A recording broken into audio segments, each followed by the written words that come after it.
જય શ્રી કૃષ્ણ, જય માતાજી. મિત્રો, ઉત્તર ગુજરાતના સૌથી મોટા નિઃશુલ્ક સંકુલ એટલે જગદંબા માનવ સેવા ટ્રસ્ટ સંચાલિત અનાથ આશ્રમની અંદર આપ સૌનું હાર્દિક સ્વાગત છે.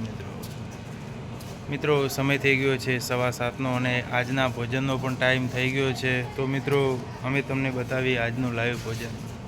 મિત્રો, બન્યા રહો અમારા બ્લોગની અંદર. અને આ મિત્રો, જો તમે આ ચેનલમાં નવા હો તો મિત્રો અમારા વિડીયોને લાઇક, શેર અને સબસ્ક્રાઈબ કરવાનું ના ભૂલતા. મિત્રો, જય શ્રી કૃષ્ણ, જય માતાજી.